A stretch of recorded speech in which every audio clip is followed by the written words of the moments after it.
The letters had been a bomb.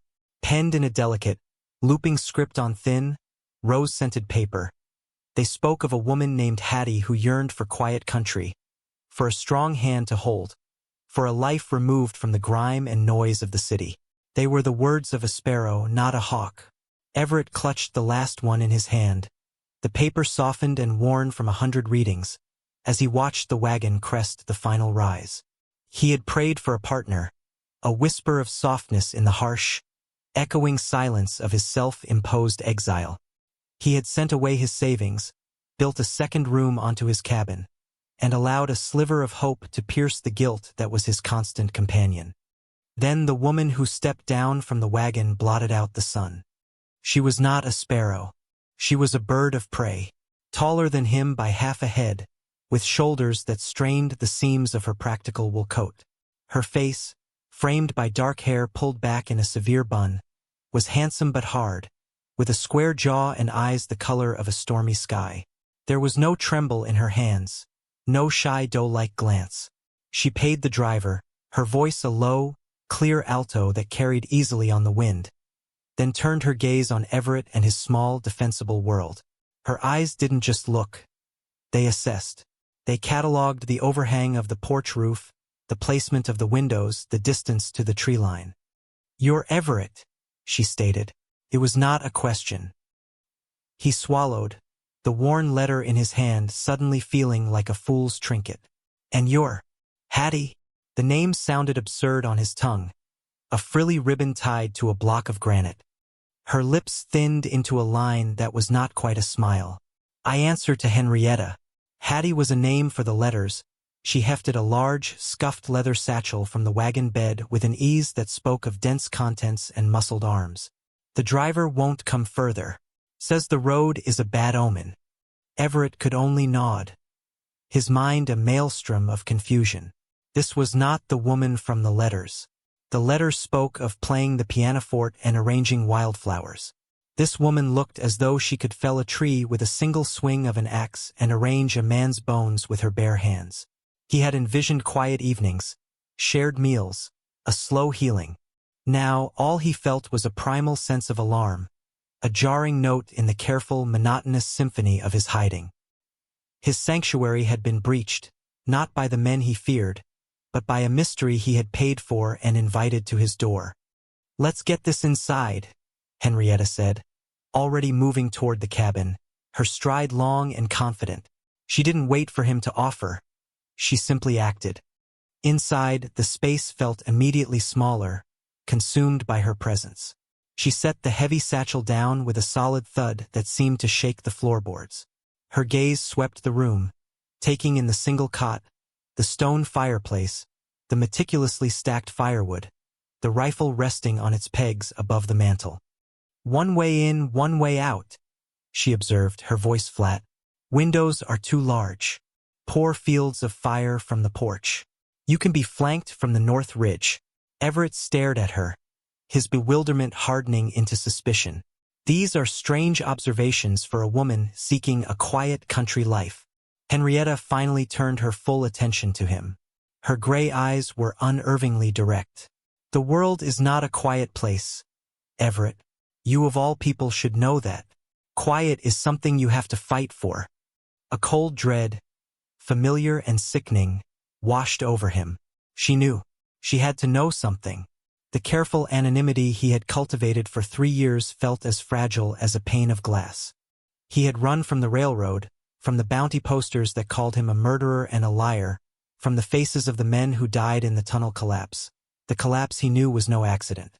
He had come to this remote corner of the territories to become a ghost, a man without a past. But this woman, this Henrietta, spoke with the chilling certainty of someone who had read the book of his life and was not impressed. "What do you want?" he asked, his voice low and tight. She walked over to the small, grimy window and looked out at the vast, empty wilderness that had been his shield. "For now," she said, her back to him, "I want what I wrote in the letters, place to stay, a husband in name if not in truth, a refuge." She paused, her reflection a stark silhouette against the dying light. "Because like you, I have secrets buried deeper than a winter grave. And the men who dig for them are on their way. The days that followed were a study in tense coexistence. Henrietta was a whirlwind of pragmatic energy, a stark contrast to Everett's slow, deliberate routine of survival. Where he had simply existed, she began to organize. She scoured the cabin, her sharp eyes finding the draft in the chimney and the weak board under the stove. She was a creature of relentless, unnerving competence. She could skin a rabbit with a swift, economical grace that made Everett's own efforts seem clumsy. She handled his axe with a familiar rhythm, splitting logs into perfect, uniform pieces that stacked twice as high as his own rough piles. She did not speak of wildflowers or the pianoforte. She spoke of stockpiling water, of sighting lines from the barn, of how many cartridges he kept for his rifle. Everett watched her, a knot of fear and fascination tightening in his gut. He had prayed for a companion, and God, in some cruel jest, had sent him a quartermaster preparing for a siege. He found himself sleeping lightly, one hand resting near the butt of the pistol he kept under his cot. He was a man accustomed to solitude, to the predictable silence of the pines and the cry of a distant hawk. Henrietta's presence was a constant, low hum of activity and unspoken questions. The silence between them was not peaceful. It was heavy, laden with the things they refused to say. He would catch her staring out at the trail leading to the cabin, her posture unnaturally still, her hands flexing and unflexing at her sides. She wasn't admiring the view. She was watching, waiting, the same way he had been for 3 long years. This shared, unspoken vigil was the only thing that connected them. A taut wire of paranoia stretched between 2 strangers living under one roof. One afternoon, he returned from checking his snares to find she had rearranged the entire cabin. His cot was now against the far wall, away from the window. The heavy oak table was flipped on its side beneath the main window, creating a makeshift barricade. His rifle was off its pegs and lay on the table, next to a box of cartridges she had found in his supply chest. "What is this?" he demanded, his voice sharper than he intended. Henrietta didn't look up from the whetstone she was drawing across the blade of a formidable-looking skinning knife. The rhythmic shing-shing-shing of steel on stone was the only sound. "It's called defense," she said calmly. "Something you seem to have forgotten in your hurry to be a hermit." "This is my home," he retorted, feeling a surge of anger. It was an irrational anger, born of fear and the violation of his carefully constructed isolation. "You have no right." She finally stopped, placing the knife down with deliberate care. She looked at him, and for the first time, he saw a flicker of something other than iron resolve in her eyes. It looked like weariness. "You think your rights matter to the kind of men who are coming? You think they'll knock politely and ask your permission before they drag you out and put a bullet in your head? Your home is a wooden box with a bounty on it. The least we can do is make it a difficult box to open." The word bounty hit him like a physical blow. He had never spoken of it. The posters were in towns 100 miles from here. No one knew. No one could know. "You don't know anything about me. I know you were a foreman for the Union Pacific," she said, her voice dropping to a low, conspiratorial tone. "I know you oversaw the crew at the Black Creek Tunnel. And I know you were the only one who survived the accident and had the courage to testify that it was dynamite, not a structural failure." She picked up the knife again, testing its edge with her thumb. "I also know that the railroad executive you testified against, a man named Silas Croft, put a $5,000 price on your head for perjury and murder. A price that is still very much active." Everett felt the blood drain from his face. The floor seemed to tilt beneath his feet. Every word she spoke was a nail hammered into the coffin of his anonymity. He had run so far, hidden so well, only to have his entire past laid bare by a woman he'd invited into his life through a series of perfumed letters. "How?" was all he could manage, his voice a dry rasp. "I make it my business to know things," she said simply. "Especially about the men I plan to entrust my life to." She gestured around the rearranged cabin. "We are in this together now, Everett, whether you like it or not." Your ghosts and my ghosts are about to meet.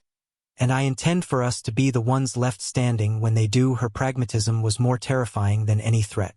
She wasn't asking for his trust. She was informing him of their alliance.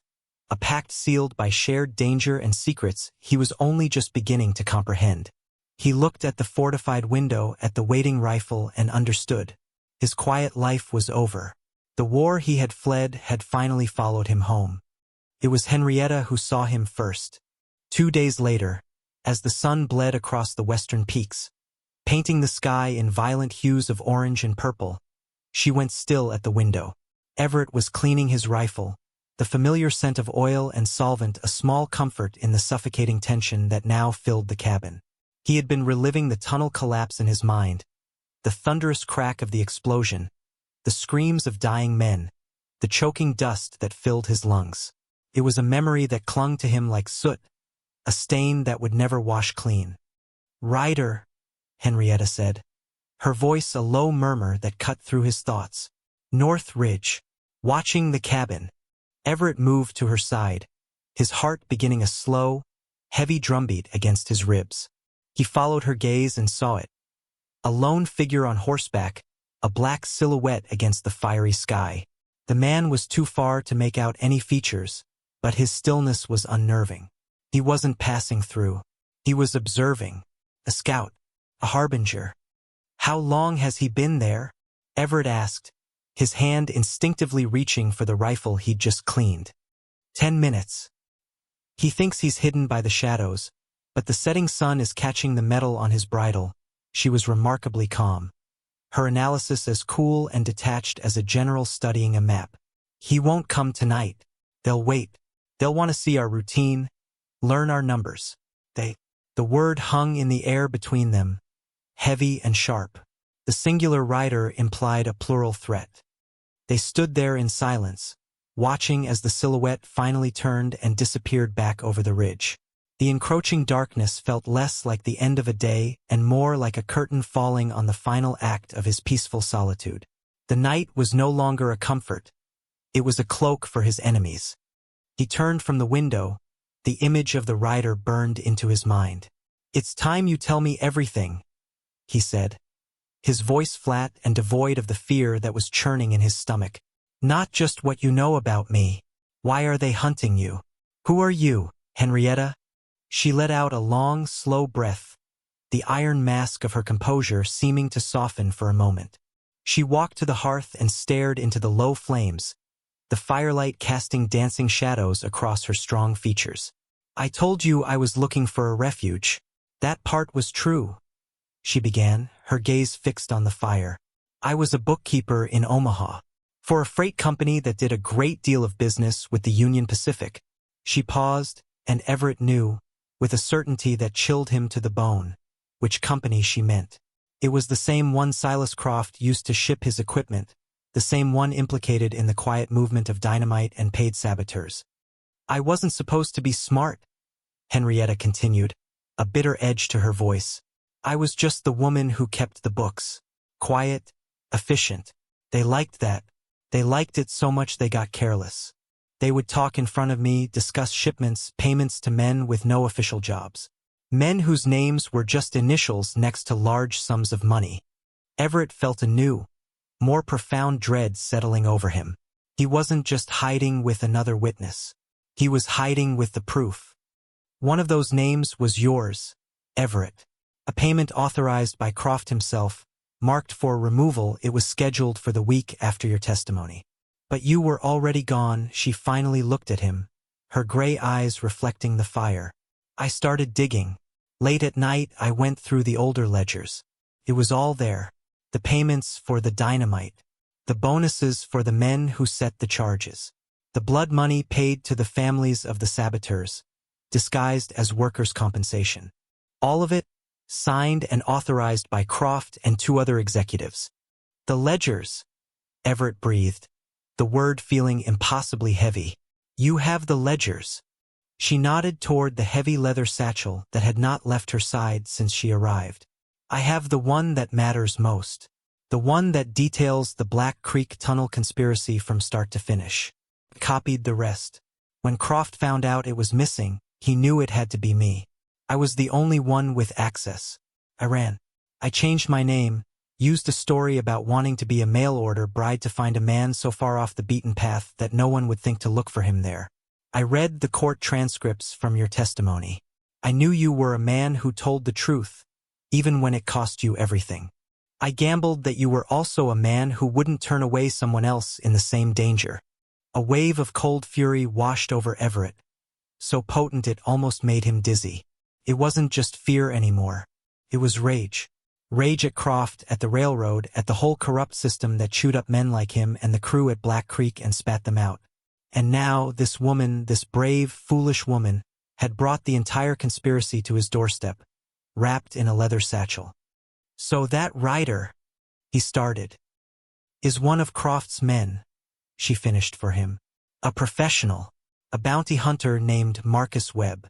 He's patient, he's thorough, and he will not leave without that ledger or our bodies.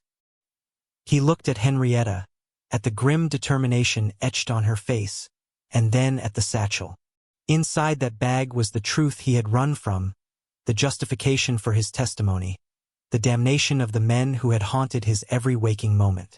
He had come to this mountain to bury his past, and Henrietta had just arrived with a shovel, daring him to dig it up and fight. The guilt he carried was a heavy shroud, but for the first time in years, it was joined by something else. A fierce, terrifying flicker of purpose. He was no longer just a man hiding from a bounty. He was the guardian of a truth that had already cost too many lives. The knowledge changed the air between them. The suspicion that had defined their interactions dissolved, replaced by the grim, unspoken understanding of condemned allies. They were no longer a bewildered homesteader and a mysterious mail-order bride. They were the last two pieces of a puzzle Silas Croft desperately wanted to burn. Everett looked at Henrietta, truly looked at her, and saw not an intruder but a reflection of his own predicament, albeit one with far more courage. She hadn't run to forget. She had run to fight another day. He walked over to his supply chest and pulled out a second pistol, a heavy Colt Peacemaker. He checked the action, spinning the cylinder with a practiced flick of his wrist. He held it out to her. "Can you use this?" Henrietta took the gun, her hand closing around the grip with a familiarity that answered his question before she spoke. "My father taught me to shoot before he taught me my numbers," she said, her voice even. "He said one is just as good as the other for keeping wolves from the door." For the next 2 days they worked in a state of heightened, silent focus. There was no more wasted motion, no more questioning of motives. There was only the work. They reinforced the cabin door with an iron bar he'd been saving to repair his wagon. They filled every spare bucket and pot with water from the creek. They boarded up the back window completely, leaving only small, carved-out slits for shooting. The cabin was transformed from a home into a makeshift fortress. During this time, Everett felt a profound shift within himself. The shame that had driven him into isolation began to recede, replaced by a cold, clear resolve. For 3 years, he had been haunted by the ghosts of his crew. Men like old Finn, who was saving up to bring his family over from Ireland, and young Billy, who was barely 17. He had testified, yes, but then he had fled, leaving their memories to be slandered by the railroad's lies. He ran to save his own skin, and the guilt of that choice had been his jailer. Now, protecting Henrietta and the ledger felt like a chance to do more than just survive. It felt like a chance to finally honor the dead. The fear was still there, a cold knot in his belly, but it was no longer in control. It was fuel. On the 3rd morning they came. Everett was on watch, perched in the small loft with his rifle, when he saw the movement at the edge of the clearing. It wasn't one man, but 4. They moved with the quiet confidence of predators, spreading out to form a loose semicircle around the cabin, using the trees for cover. One of them, a tall man with a long duster and a predatory stillness, stepped forward into the morning light. Even from this distance, Everett could see the glint of a silver star on his vest. Not a lawman, a hired gun with a purchased badge of authority. Everett Thorne. The voice was calm, conversational, yet it carried across the clearing with chilling clarity. "My name is Marcus Webb. I have a warrant for your arrest on behalf of the Union Pacific Railroad. I also have a warrant for the woman you're harboring. A thief and a prostitute named Hattie Milligan." Everett flinched at the name. He glanced down from the loft. Henrietta was standing by the fortified front window, the Colt held loosely at her side. Her face was a mask of stone, but he saw her knuckles turn white around the grip of the pistol. The lie was a deliberate cruelty, meant to shame and divide them. "We know you're in there, Thorne," Webb continued, his voice mockingly patient. "We know you have something that belongs to my employer. Just give us the girl and the bag, and we can forget we ever saw you. Your bounty is a nuisance, but hers is a priority. You have 1 hour to consider my offer." Webb stepped back into the shadow of the pines, leaving his ultimatum to fester in the sudden silence. The air in the cabin grew thick, heavy with the impending violence. "He's lying," Henrietta said, her voice tight. "They won't let you walk away." "I know," Everett replied, his eyes still scanning the tree line. He watched as Webb's men settled into their positions, becoming part of the landscape. They were professionals. They were prepared to wait. He looked at Henrietta again. The insult Webb had thrown at her, calling her a prostitute, had been designed to poison him against her, to make her seem like something sordid and disposable. But looking at her now, her jaw set, her eyes clear and defiant, he felt nothing but a surge of protectiveness. She was a bookkeeper who had risked everything for the truth. She was a woman who had sought him out not as a savior, but as an equal in a desperate fight. She was Henrietta, and she was under his protection. "The ledgers are the only reason we're alive," he said, thinking aloud. "As long as they think they can get them, they'll try to talk. They'll try to wait us out. They don't want to risk a stray bullet hitting that satchel." "So we wait?" she asked. "No," Everett said, a plan beginning to form, a desperate, dangerous gamble. He knew this land. He knew the ravines, the game trails, the hidden hollows. Webb and his men knew how to fight, but he knew the battlefield. "We don't wait for them to decide how this ends. We do." He slid down from the loft, his movements now filled with a purpose he hadn't felt in years. "They think we're trapped in a box. They're wrong. We're going to make them come into the dark." He pointed to a loose set of floorboards near the hearth, a secret he'd never had cause to use. "And we're not going to be here when they arrive." The hour Webb had given them was a gift. Under Everett's direction, they worked with a desperate, silent efficiency. He pried up the loose floorboards near the fireplace, revealing a shallow crawl space, little more than a dirt cellar he'd dug for storing roots through the winter. It was cramped and smelled of damp earth, but it ran the length of the cabin and had a small, concealed exit among the thick rhododendron bushes at the base of the foundation on the northern side, the side facing the steep, wooded ravine. It was his emergency bolt hole, a coward's escape route he'd built years ago. Today it would be an ambush point. "We'll rig the front door," Everett whispered, his voice low in the tense quiet. "The bar is heavy. We can prop it so it falls when the door is forced." "A distraction," Henrietta surmised, her eyes bright with understanding, "to make them think we're still inside." More than that, he grabbed a length of rope and his last 2 sticks of dynamite from his supply chest, kept for clearing stumps, but now destined for a more violent purpose. He worked quickly, his hands sure and steady. He tied one end of the rope to the heavy iron bar and ran the other end across the room, looping it around a ceiling beam before dropping it down near the fireplace. He laid the dynamite on the mantel, directly above the hearth, and carefully tied the end of the rope around the sticks. "When they break down the door, the bar falls," he explained, his voice barely audible. "The rope pulls the dynamite off the mantel and into the fire, which we will leave burning." Henrietta looked from the dynamite to the fireplace. "It's a big risk. The fire could go out." "It's a bigger risk to stay here and let them set the terms," he countered. "We need chaos. It's the only advantage we have." She gave a curt nod. There was no time for debate. With the trap set, they gathered what they needed: ammunition, a canteen of water, and the precious leather satchel. Everett went first, lowering himself into the crawlspace. The darkness was absolute, the air cold and musty. He helped Henrietta down, her hand firm and warm in his. For a moment, they were pressed together in the tight space, the scent of pine and her faint, clean scent filling his senses. It was an intimacy born of pure necessity, yet it sparked a connection that transcended their desperate circumstances.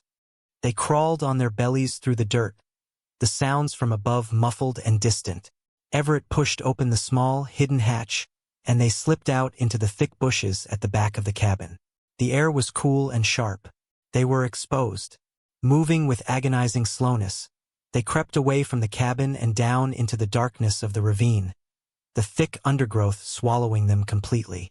They found cover behind a massive, moss-covered boulder about 50 yards from the cabin, offering a clear view of the front porch. The hour was up. The silence stretched, taut and thin.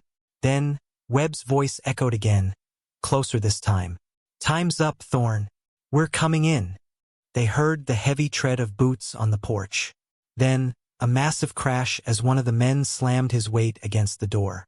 It held. Another crash, and the sound of splintering wood. Everett held his breath, his knuckles white on the stock of his rifle. "All together," Webb commanded. There was a final, tremendous splintering roar as the door gave way. It was followed immediately by the heavy, metallic thud of the iron bar hitting the floor. Everett counted the seconds in his mind. 1, 2, 3. The world erupted. A deafening blast ripped through the clearing, a flash of orange and white light that momentarily blinded him. The front of the cabin imploded, blowing shattered planks and a cloud of smoke and fire outward. The force of the explosion rolled through the ravine, a physical shockwave that shook the ground beneath them. Shouts of pain and confusion cut through the ringing in Everett's ears. "Now," he hissed. They rose from behind the boulder. Through the swirling smoke, he saw two of Webb's men writhing on the ground near the porch, victims of the blast. A third was staggering near the tree line, deafened and disoriented. Webb himself was further back, shielded by a large pine, but his face was a mask of fury and disbelief. He had expected cornered rats, not a declaration of war. Everett sighted on the staggering man and fired. The rifle bucked against his shoulder, and the man crumpled to the ground. Out of the corner of his eye, he saw Henrietta, braced against the boulder, fire the Colt twice. She wasn't aiming for Webb, who was still in cover, but for the fourth man who was trying to flank them from the west. The man cried out and dove behind a fallen log. The element of surprise was their only true weapon, and it was fading fast. "Move!" Everett yelled, grabbing Henrietta's arm. They scrambled deeper into the ravine, using the thick woods and the uneven terrain as cover. Gunshots erupted from the tree line as Webb and his remaining man recovered, bullets thudding into the trees around them. They didn't run blindly. Everett led them along a winding game trail he knew by heart, a path that would take them up the other side of the ravine and toward the high rocks. It was a punishing climb, their lungs burning, branches whipping at their faces. But they were moving, dictating the chase, a far cry from being pinned down in the cabin. The hunter had become the hunted, and the wilderness was Everett's domain. He glanced back at Henrietta, who was keeping pace right behind him, her face grim but her movements steady. She hadn't just brought the war to him. She had reawakened the soldier he'd tried to bury. The chase was a brutal, lung-searing affair. Webb was relentless, a hound on a blood scent. He and his last man were skilled trackers, and the sounds of their pursuit were a constant, unnerving presence behind them. A snapped twig, a dislodged stone, a shouted command carried on the wind. But Everett knew these woods as well as he knew the lines on his own hands. He led Henrietta not on the easiest path, but the most deceptive. They waded through a shallow, icy creek to hide their tracks, and scaled a sheer rock face he knew had handholds invisible from below. Their goal was a place Everett called the Needle's Eye, a narrow pass between two towering granite monoliths at the highest point of the ridge. It was a natural bottleneck, a place where two people could hold off an army, provided they had enough ammunition and the will to use it. They reached it just as the last of the afternoon light began to fail, their bodies aching and their breath coming in ragged gasps. The pass was barely wide enough for a man to walk through, with sheer rock on both sides and a commanding view of the sloping approach. "Here," Everett said, collapsing behind a jumble of fallen rocks that formed a perfect natural breastwork. "We make our stand here." Henrietta dropped beside him, setting the precious satchel down with care. She reloaded the Colt, her hands moving with an economy and speed that betrayed no hint of panic. "How many cartridges do you have left?" He checked his belt. "A dozen for the rifle. Maybe 20 for the pistol." "Enough," she stated, her gaze fixed on the trail below. "If we make every shot count." They didn't have to wait long. As dusk settled, casting long, distorted shadows across the mountainside, two figures emerged from the trees below. Webb and his man. They paused, studying the pass. They knew it was a trap. "Thorn." Webb's voice floated up, thin and sharp in the cool air. "There's no way out. You're wounded. You're tired. It's over. Give me the ledger, and I'll make your death quick." Everett didn't answer. He laid his rifle on the rock, took a deep breath to steady his hands, and sighted down the barrel. He waited. Webb was smart. He wouldn't charge blindly into a kill zone. Suddenly, a shot rang out, but it didn't come from below. A bullet whined past Everett's head, chipping granite from the rock beside him. He flinched, instinctively ducking down. "He's above us," Henrietta yelled. The other man. While Webb distracted them from the front, his partner must have circled around, scaling the rocks to get a flanking position. They were caught in a crossfire. This was the moment Everett's past and present collided. He could stay pinned down the way he had been pinned by his guilt for years and wait for the inevitable. Or he could act. The memory of the tunnel, of his own helplessness as the rocks came down, flashed in his mind. Not again. He would not be buried again. "Keep Webb busy," he yelled to Henrietta. He pointed to a narrow, crumbling ledge to his left. "I'm going after the other one." It was a suicidal move, and he knew it. But it was their only chance. Before Henrietta could protest, he was up and moving, scrambling onto the ledge. He was completely exposed. Another shot kicked up dust at his feet. He didn't hesitate, just kept moving, his boots slipping on the loose scree. Below, he heard Henrietta fire the Colt twice, forcing Webb to keep his head down. Everett rounded a spur of rock and saw him, the bounty hunter, wedged in a small alcove 20 feet away, reloading his rifle. The man looked up, his eyes wide with surprise. He hadn't expected a direct assault. He fumbled to raise his rifle, but Everett was faster. He fired his pistol from the hip once, twice. The man grunted, dropping his rifle, and staggered back, his body slumping against the rock wall before sliding from the ledge and disappearing into the abyss below. A searing pain suddenly erupted in Everett's left shoulder. He looked down and saw the dark stain of blood spreading across his shirt. The man's last shot. He'd been hit. Gritting his teeth against the wave of agony, he stumbled back toward the pass. He arrived to see Webb breaking cover, charging up the slope toward Henrietta's position, firing his pistol wildly. Henrietta was crouched low, returning fire, but Webb was closing the distance. Everett raised his pistol, his arm trembling from the pain and exertion. He took aim, the front sight wavering. He saw the faces of the men from the tunnel, heard their final cries. He saw Silas Croft's smug, cold face in the courtroom. He saw 3 years of running, of hiding, of shame.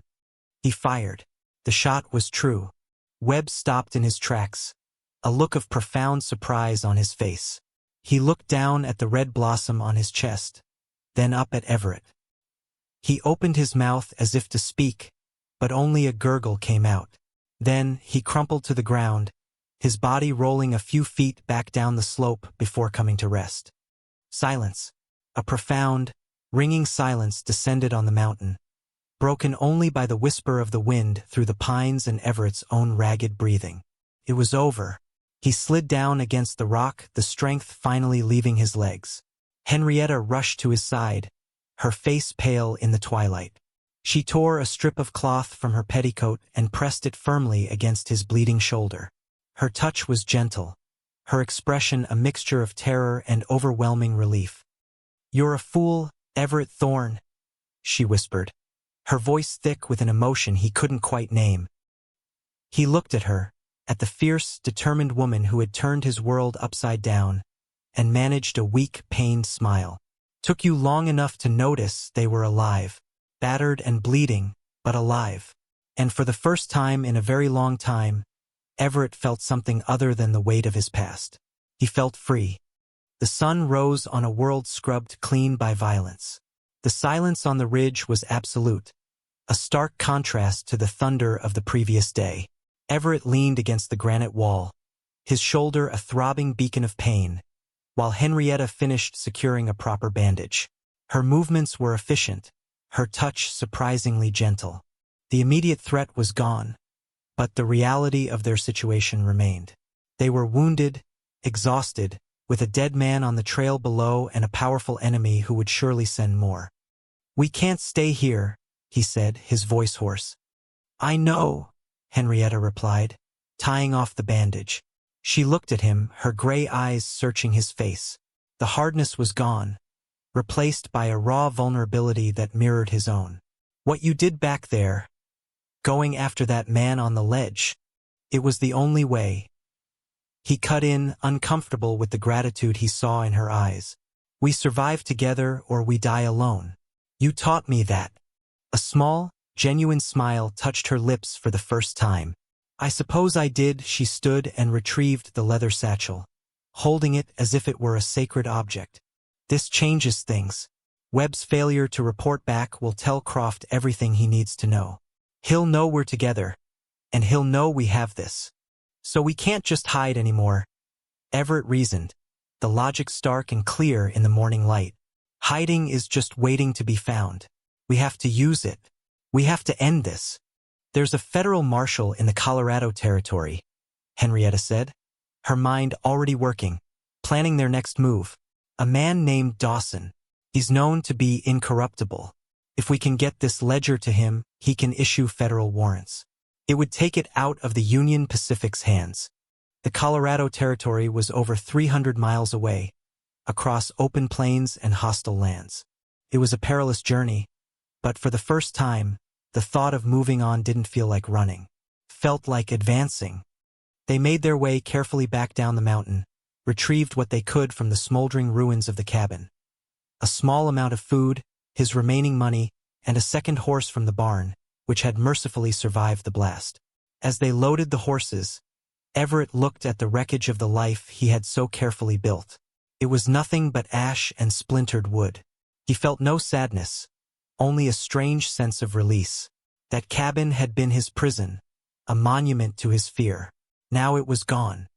They rode east, away from the rising sun, away from the ghosts of the mountain. The first few days were a quiet testament to their new partnership. He navigated, his knowledge of the wilderness guiding them through hidden valleys and across forgotten trails.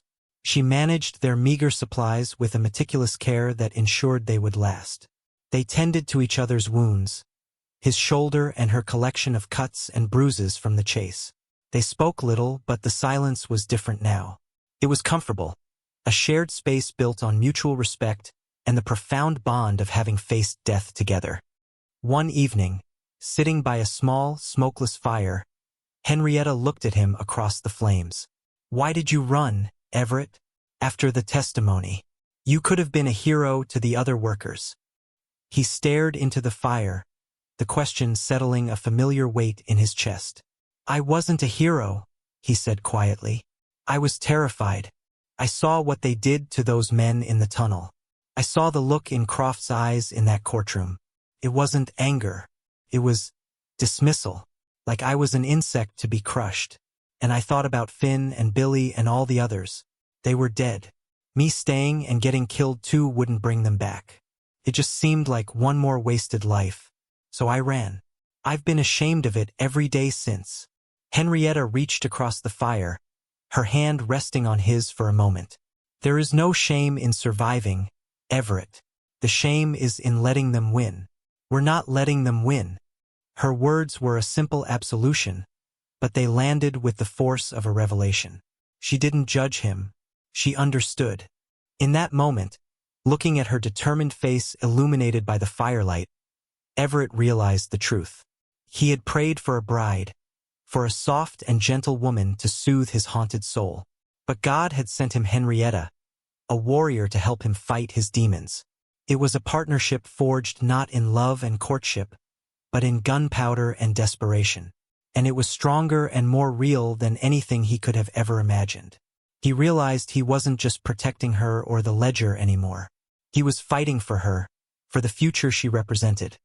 A future where truth mattered, and where he didn't have to be alone.